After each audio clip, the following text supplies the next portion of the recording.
C.H.U.D.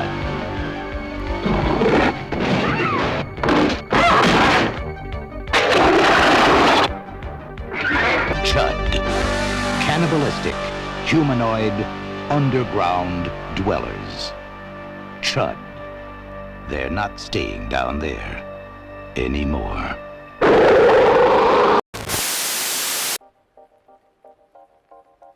In the realm of 1980s horror, C.H.U.D. is often remembered as a campy, low-budget creature feature about grotesque mutants lurking beneath the streets of New York City.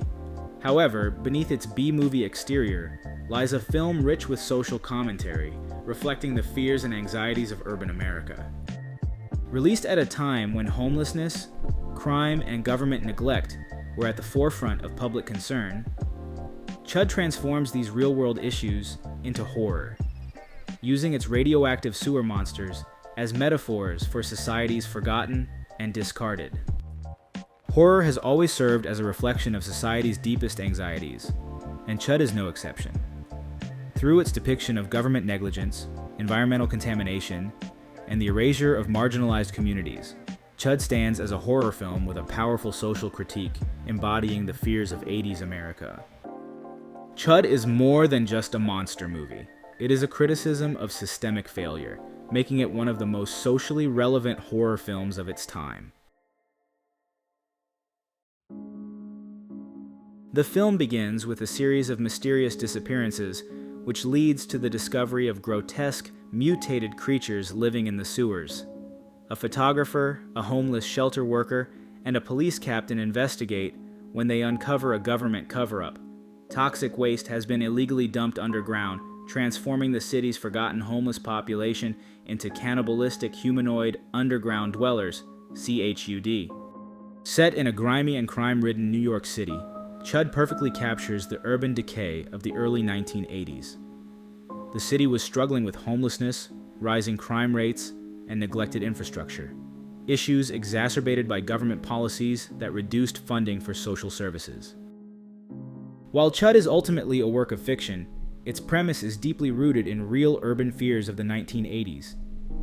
Beneath the bustling streets of New York City, an unseen world existed, one populated by the homeless, who sought refuge in the city's vast network of abandoned subway tunnels, utility spaces, and forgotten passageways. Known as the Mole People, these individuals formed makeshift communities, creating shelter in a society that had otherwise abandoned them. Throughout the 1980s and 1990s, reports surfaced about entire underground societies living in extreme conditions, often without access to clean water, electricity, or medical care. Some accounts painted a grim but realistic picture of survival, while others leaned into urban legend, stories of entire civilizations existing beneath the city, cut off from the surface world for years. This mix of truth and myth became a source of fascination, inspiring books like The Mole People, Life in the Tunnels Beneath New York City, and fueled speculation about what really lurked in the shadows beneath Manhattan. C.H.U.D. takes this real-world fear and transforms it into horror. In the film, those living underground are not just forgotten by society, they are physically mutated by government negligence. The titular creatures, once human, have been twisted into radioactive horrors due to the careless disposal of toxic waste. This horrifying transformation serves as both a literal and metaphorical statement. When a society ignores its most vulnerable people, it doesn't make them disappear. It turns them into something unrecognizable.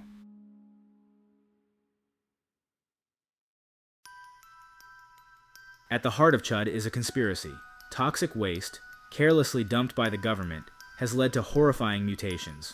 The revelation that the acronym C.H.U.D. stands for both cannibalistic humanoid underground dwellers and contamination hazard urban disposal reinforces the idea that the true horror stems not from the creatures themselves, but from those in power who create and conceal the crisis.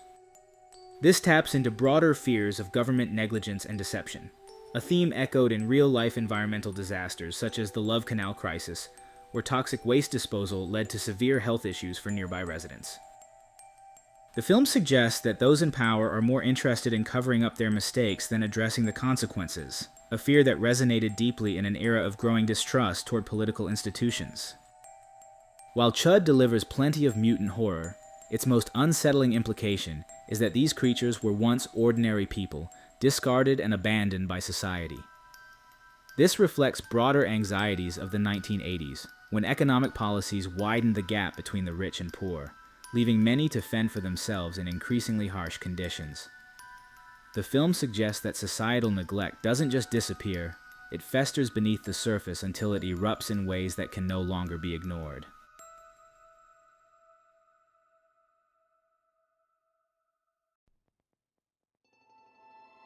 Despite its B-movie reputation, C.H.U.D has left a lasting impact on horror cinema. It helped cement the idea of government-created monsters lurking in the shadows, influencing later films like The Descent. It also aligns with the wave of 1980s horror films that used monsters as metaphors for societal ills, such as They Live and The Stuff. While C.H.U.D may not always receive the same critical attention as these films, its commentary on urban neglect and governmental indifference remains strikingly relevant today. Like the real-life mole people who sought shelter in abandoned subway tunnels, C.H.U.D's underground dwellers represent more than just horror movie monsters. They reflect a society that turns a blind eye until the problem can no longer be ignored. In the end, the true terror isn't what lurks in the sewers. It's the realization that the world above isn't much safer.